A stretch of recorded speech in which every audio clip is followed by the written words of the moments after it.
Hoje nós iniciaremos uma série de mensagens no livro do profeta Jonas.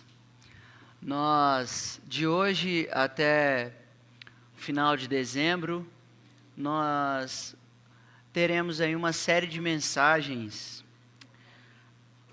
a partir da nossa leitura do profeta Jonas. Nós leremos Jonas em seu capítulo 1, apenas os 2 primeiros versículos. O livro do profeta Jonas, leremos o 1º e o 2º versículo do texto sagrado. E em seguida nós nos colocaremos orando ao Senhor, pedindo para que Ele fale ao nosso coração.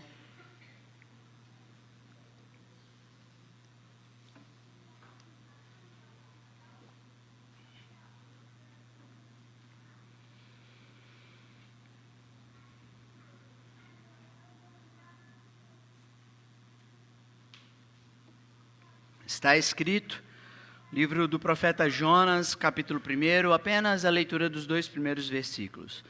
Veio a palavra do Senhor a Jonas, filho de Amitai, dizendo: Dispõe-te, vai à grande cidade de Nínive e clama contra ela, porque a sua malícia subiu até mim.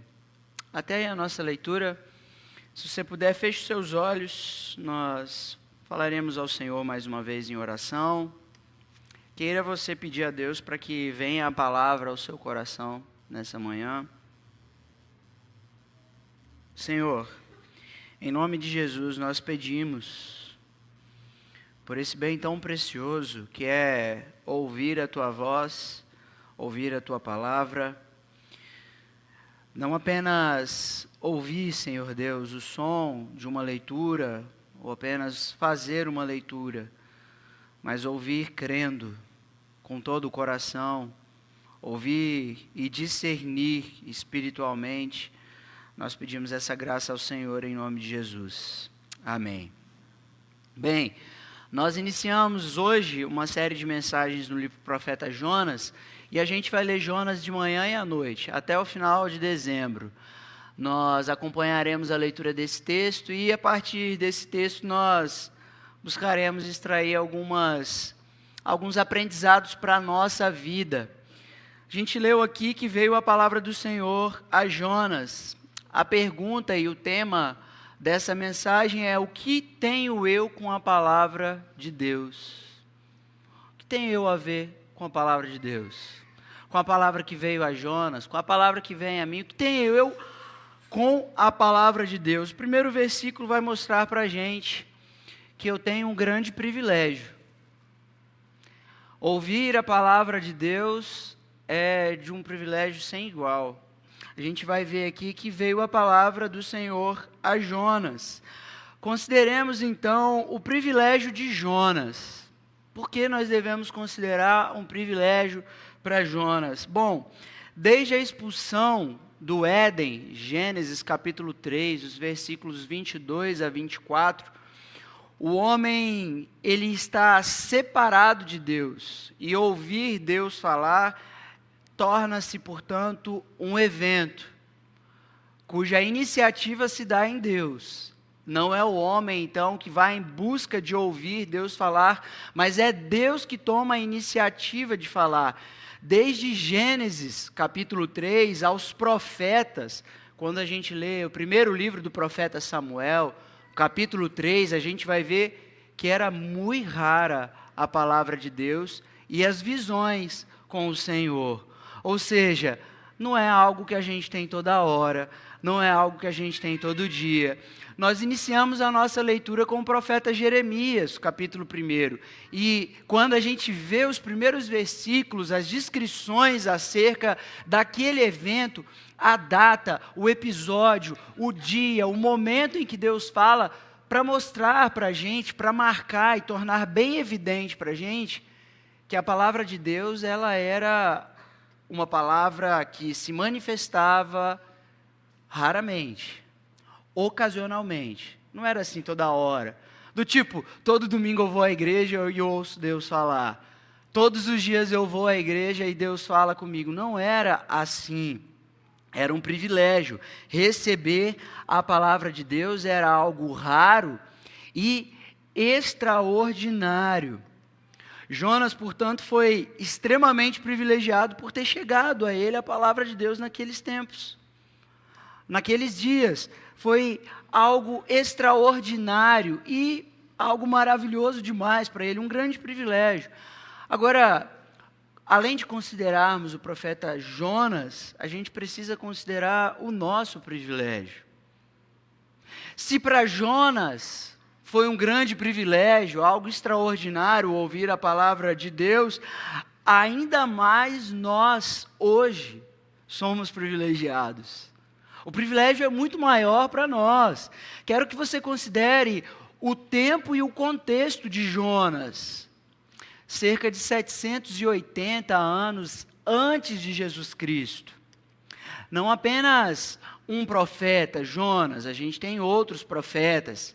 Isaías, Jeremias, Amós, a gente tem Ageu, profetas que ouviram Deus falar antes de Jesus Cristo. Mas há algo especial no Evangelho de Lucas, no capítulo 7, que vai mostrar para a gente o que vem acontecendo ao longo dos séculos, desde Gênesis capítulo 3 aos profetas. O capítulo 7 de Lucas, o versículo 28, Jesus vai dizer que alguém que nasceu do ventre de mulher, não há um profeta maior do que João Batista. Por que Jesus vai dizer que o maior de todos os profetas, a gente tem a menção aqui de Jonas, a gente tem menção aqui a Jeremias, a gente tem vários profetas nas Escrituras, mas quando chega então João Batista, Jesus vai dizer que ele é o maior de todos os profetas. Por quê? Porque da linhagem dos profetas, João Batista é o último. E é ele quem vai ver o nascimento, vai ver o ministério do Senhor Jesus Cristo. É ele que vai presenciar aquilo que todos os outros profetas aguardavam e anunciavam. João Batista está presenciando o nascimento, a vida, o ministério de Jesus, todos estes acontecimentos. Então, João Batista é comparado ao maior de todos os profetas. Mas Jesus não vai dizer algo somente a respeito de João Batista nessa passagem. Jesus vai dizer que o menor no reino dos céus é maior do que João Batista. Que paradoxo.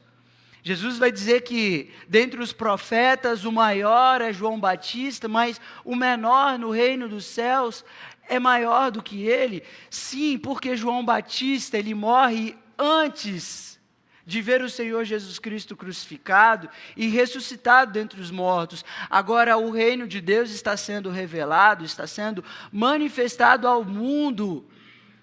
E todo aquele que recebe o reino de Deus, ainda que seja o menor, é maior do que João Batista, porque está presenciando aquilo que Deus prometeu em Gênesis capítulo 3, versículo 15.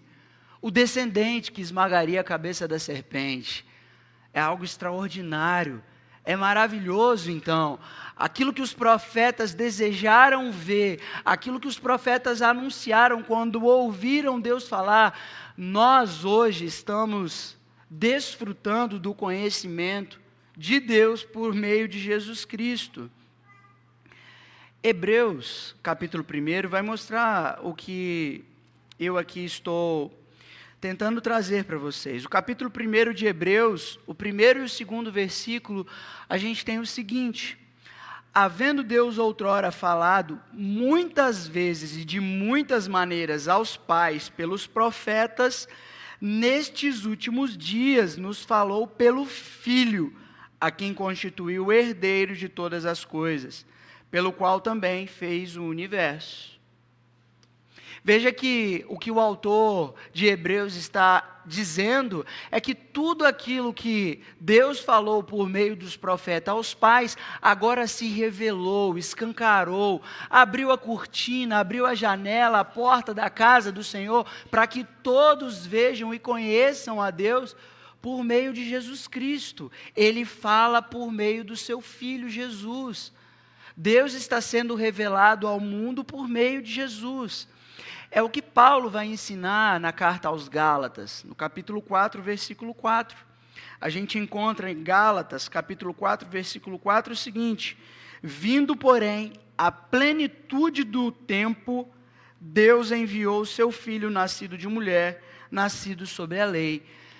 Desde Gênesis capítulo 3, versículo 15, quando Deus prometeu que o descendente esmagaria a cabeça da serpente, todos os profetas vinham falando a respeito de Jesus. Então, na plenitude dos tempos, Deus manifestou a sua glória, revelou o seu esplendor por meio do seu Filho, Jesus. Portanto, nós temos um privilégio maior do que o Jonas, que foi um privilegiado no meio daquela multidão de israelitas, homem escolhido por Deus naquele tempo, que ouviu a palavra, veio a palavra do Senhor a Jonas. Mas nós temos algo maior, somos ainda mais privilegiados com a chegada do reino de Deus, com a revelação de Jesus. O Evangelho de João, capítulo 1, versículo 14, nos ensina o seguinte. João, capítulo 1, versículo 14, está escrito: e o verbo, a palavra que vinha aos profetas, se fez carne e habitou entre nós, cheio de graça e de verdade, vimos a sua glória, glória como a do unigênito do Pai. Deus anuncia o seu amor, o esplendor da sua glória, pela sua palavra, não mais agora por meio de profetas que anunciam aquilo que há de acontecer, mas agora ele se manifesta por meio do seu Filho. O verbo se fez carne e habitou entre nós. Isso é maravilhoso, porque a nossa geração é uma geração privilegiada por ter o conhecimento que nós temos. O que os profetas não viram, o que os profetas não puderam experimentar, eu e você temos experimentado dia após dia, enquanto nós nos reunimos para ouvir a palavra de Deus. Nós temos, portanto, um privilégio ainda maior do que o de Jonas. Considere o seguinte: nós temos aqui em mãos o Antigo e o Novo Testamento traduzidos em nossa língua. Eu e você podemos sentar e fazer a leitura do texto. Nós temos o Antigo e o Novo Testamento traduzidos em nossa língua, ensinando sobre Jesus. Que privilégio eu e você temos, isso não era para qualquer um, não. Devo acrescentar algo. Há 500 anos, quando aconteceu a Reforma Protestante, as pessoas não tinham esse acesso à palavra de Deus igual você tem hoje. Igual você hoje tem o Salmo 91 aberto na sua mesa, as pessoas não tinham o Salmo 91 há 500 anos aberto assim em casa, não tinha tradução em sua língua, não tinha impressos, folhetos que eram distribuídos. Isso é um privilégio que eu e você temos hoje. A palavra de Deus veio a nós. Nós temos um privilégio em nossos dias. Não apenas o Antigo e o Novo Testamento traduzidos e ensinando sobre Jesus, nós temos pregadores ensinando sobre Jesus. Temos Hernandes Dias Lopes, para quem gosta de uma palavra mais piedosa. Temos Augusto Nicodemos, para quem gosta de uma palavra mais acadêmica. Temos João Arthur, temos presbítero Adilson, presbítero Zildo, presbítero Rafael. Temos homens de Deus pregando e ensinando. Você acessa a internet e pode ouvir a palavra de Deus a qualquer momento. Não era assim não, gente. Se você não estiver conseguindo dormir à noite, você pode abrir a sua Bíblia dentro de casa e fazer a leitura. Não era assim não. Não era desse jeito. Você é privilegiado. E mais, se você faz uma leitura e você não consegue entender, você tem inúmeras pregações a respeito disso com pessoas capacitadas e dotadas de conhecimento da palavra de Deus para ensinar a gente hoje. É um privilégio que eu e você temos de ouvir a palavra de Deus. É um grande privilégio. O privilégio de poder acessar, de aprender, de entender. Eu e você temos escola bíblica dominical, temos curso de teologia, temos inteligência artificial à nossa disposição. Tudo isso para que eu e você possamos acessar a palavra de Deus. Sabe o que isso significa? Que eu e você não teremos desculpa alguma diante de Deus, porque a palavra de Deus veio a nós. Veio a nós. Talvez o seu acesso aos streams serão o testemunho contra você quando você disser: Senhor, eu não tenho tempo. Eu não tive tempo de ler, de ouvir. Talvez a quantidade de tempo no acesso ao stream, as suas preocupações com o trabalho, preocupações com renda, com fonte, com dinheiro, com saúde, tudo isso que talvez seja hoje uma desculpa, um problema para você não acessar a palavra de Deus, não ouvir a palavra de Deus, vai se tornar um testemunho contra você, porque o acesso à palavra de Deus é algo que para nós é um grande privilégio, a gente tem a qualquer hora, a qualquer momento que a gente quiser. Mas o que tenho eu com a palavra de Deus diante desse grande privilégio? Bom, se eu tenho esse grande privilégio, eu tenho também uma grande responsabilidade. Se em primeiro lugar a gente aprende que é um grande privilégio ouvir a palavra de Deus em nossos dias, nós também temos uma grande responsabilidade. O versículo 2 de Jonas diz o seguinte: a palavra veio a Jonas no primeiro versículo, no segundo versículo a gente lê que o Senhor Deus vai dizer a Jonas: vai à grande cidade. Aqui nós temos uma palavra do Senhor para Jonas, dando a ele uma missão, uma ordem: vai à grande cidade. Veio a palavra Jonas, agora o verbo é vai. Vai à grande cidade e anuncia contra ela. Consideramos a responsabilidade que Jonas tem aqui no texto, meus irmãos. Nínive era a capital do Império Assírio.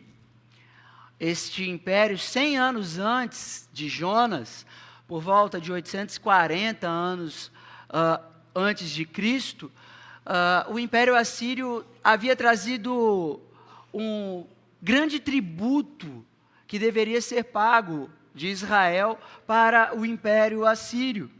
Então, Israel sofria nas mãos deste império, sofria com a opressão e com os tributos que eram cobrados desde o reinado de Jeú.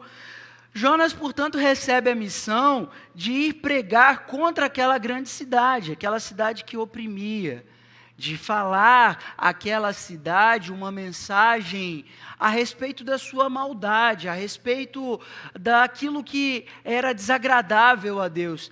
Ele tinha a missão de ir e anunciar contra aquela grande cidade. Veja que o Senhor Deus, ele descreve a cidade de Nínive como uma grande cidade. Isso aparece aqui no capítulo 2 e aparece também no capítulo 3. A grande cidade de Nínive, que ele recebe a missão de ir pregar contra ela, a capital do Império Assírio. Ainda mais nós hoje. Se Jonas tinha essa grande responsabilidade, ainda mais nós hoje, que recebemos o reino de Deus. Nós temos a responsabilidade de pregar o arrependimento aos habitantes da grande Babilônia.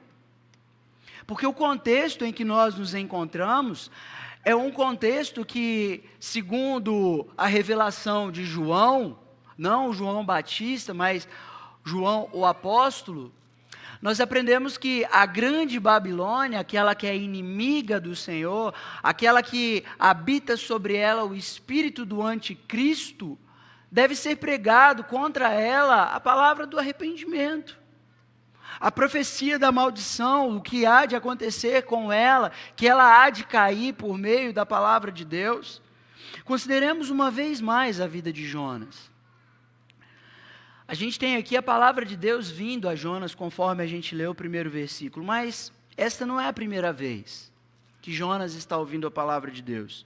No livro de Reis, o segundo livro de Reis, o capítulo 14, a gente vai ver Deus falando por meio de Jonas também, mas não a Assíria, não aquela cidade de Nínive, mas falando para o próprio povo de Israel. O texto diz o seguinte: segundo livro dos Reis, capítulo 14, versículo 25. Restabeleceu ele os limites de Israel, desde a entrada de Ramate até o mar da planície, segundo a palavra do Senhor Deus de Israel, a qual falara por intermédio do seu servo Jonas, filho de Amitai, o profeta, o qual era da cidade de Gat-Hefer. Porque viu o Senhor que a aflição de Israel era muito amarga, porque não havia nem escravo nem livre, nem quem socorresse a Israel. Ainda não falara o Senhor em apagar o nome de Israel de debaixo do céu. Porém, os livrou por intermédio de Jeroboão, filho de Joás.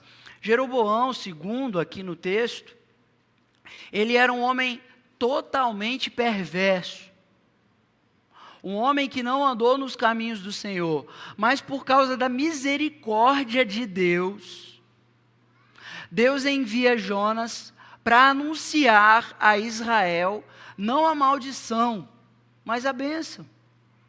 A misericórdia de Deus. Deus viu que Israel estava numa condição amarga, e então Deus diz ao profeta Jonas, vai e anuncia a bênção, que eu farei próspera essa cidade, que eu farei com que este povo desfrute de prosperidade. A misericórdia de Deus está sendo anunciada, portanto, pelo profeta Jonas, meus irmãos. Mas aqui a gente tem no texto não a palavra de misericórdia e de bênção, mas a palavra de maldição. A palavra que Deus traz a Jonas não é mais, vai lá e prega que a igreja vai crescer. Vai lá e prega que haverá paz. Vai lá e anuncia que todos serão abençoados e prósperos. Mas diz, contra aquela cidade, porque a malícia dela subiu a mim, está diante de mim. Veja que a palavra da maldição e a palavra da bênção sai da boca do Senhor. Deus envia a palavra tanto de bênção quanto a palavra de maldição por meio do profeta. O que significa dizer que nós temos a responsabilidade de pregar perdão, mas também pregar juízo. Anunciar a mensagem do arrependimento e de um Deus que abençoa, de um Deus que traz bênçãos e muitas bênçãos, meus irmãos. Deus abençoa o seu povo, Deus enriquece o seu povo, Deus dá paz ao seu povo, isso é verdade. Mas nós não devemos ser do tipo que faz acepção da palavra de Deus, escolhe apenas a palavra da bênção, como quem faz leitura de horóscopo. Não, nós devemos olhar para as Escrituras como um todo, porque Deus anuncia tanto a bênção quanto a maldição, e nós temos a responsabilidade de pregar tanto a bênção quanto o juízo de Deus. Anunciar, portanto, o que a palavra diz, e não as ideias que eu tenho a respeito da Bíblia. Como a gente tem ouvido alguns pregadores falando que não, segundo o seu próprio entendimento não existe inferno. Segundo o seu próprio entendimento, Deus jamais enviaria pessoas ao inferno. Nós temos pregadores modernos, pregadores contemporâneos, ensinando que não há inferno, que não há maldição e que Deus não castiga ninguém. Deus é um ser bonzinho que apenas ama. A mensagem do amor, ela é bíblica, a do juízo também. E nós temos que ter a responsabilidade, enquanto igreja, de anunciar o que a Bíblia diz. E a Bíblia diz que é a bênção e a maldição. Nós devemos então pregar o Antigo e o Novo Testamento, ensinando sobre Jesus. Porque Antigo e Novo Testamento falam de Jesus. Ensinar que Jesus é, para aqueles que o recebem, o motivo da bênção. Nós somos abençoados em Cristo, Paulo vai dizer. Efésios capítulo 1. Nós experimentamos a graça de Deus, a bondade de Deus por meio de Cristo. Está em Cristo a bênção que recebemos. Mas para aquele que nega Jesus, porém, a maldição, a condenação, veio para o que era o seu, mas o seu não o recebeu. E por causa disso veio a condenação. Então Cristo, ele é tanto o motivo da bênção quanto o motivo do tropeço. Nós temos o privilégio de ouvir a palavra, de aprender a palavra, mas nós temos a responsabilidade de anunciar isso às pessoas. Sim, diferente da pregação contemporânea, que não anuncia juízo. Apenas vitória, vitória, vitória. Quem recebe, levanta a mão e dá glória. Assim a gente canta, prega e alegra e engana uma multidão de pessoas. Nós não devemos fugir da responsabilidade de anunciar aquilo que a palavra de Deus diz, portanto. Eu concluo dizendo que nós, nessa manhã, estamos sendo lembrados de que ouvir a palavra de Deus é um grande privilégio. Você tem um grande privilégio. Veio o Verbo, e ele se fez carne. A palavra de Deus, o Senhor Jesus, habita entre nós. A palavra de Deus está sendo anunciada a nós. Que grande privilégio nós temos. Nós não apenas somos lembrados de que ouvir a palavra é um grande privilégio, mas também nós somos lembrados nessa manhã de que é uma grande responsabilidade ouvir a palavra de Deus. Nós ouvimos a palavra de Deus e, conforme o ensino de Jesus aos seus discípulos, vão pelo mundo e façam discípulos. Como o Senhor disse a Jonas, vá depressa à grande cidade. Vão depressa, façam discípulos. Anunciem aquilo que Jesus tem ensinado a vocês. Façam com que pecadores ouçam o Evangelho, se arrependam e vivam, sejam batizados, vivam por meio da fé em Jesus Cristo. Como eu mencionei, nós hoje temos livre acesso à palavra de Deus. Você tem acesso à palavra de Deus. Celular, internet, se você quiser, tiver dúvida, pode me mandar no celular, que a gente responde lá as mensagens, responde dúvidas, a gente senta para conversar. Você tem esse privilégio. Você tem o privilégio de ter uma liderança que está à disposição de falar de Jesus para você. Você tem professores de escola bíblica dominical, não apenas para você, mas para os seus filhos, adolescentes. E se você quiser trazer amigos também para aprender, família também, tem tudo isso. É um privilégio que nós temos. Agora lembre-se o seguinte, a quem muito é dado,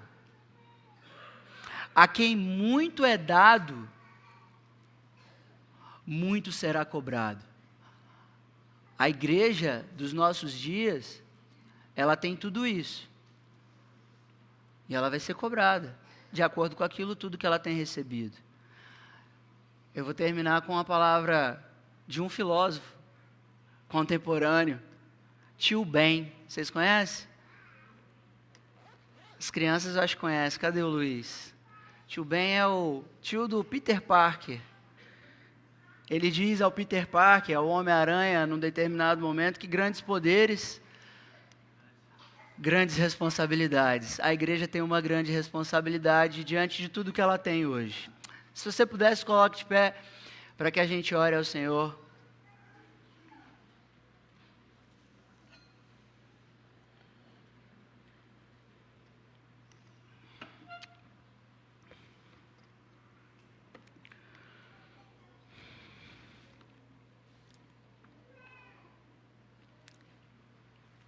Senhor,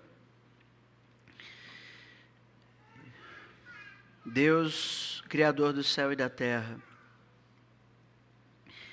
pela Tua palavra o Senhor criou todas as coisas e por ela o Senhor tem regido o mundo. O Senhor é fiel à Sua palavra e nós Te louvamos pela Tua fidelidade e Te louvamos pela generosidade do Senhor em se revelar. O Senhor tem falado e essa é a maneira com a qual o Senhor se revela.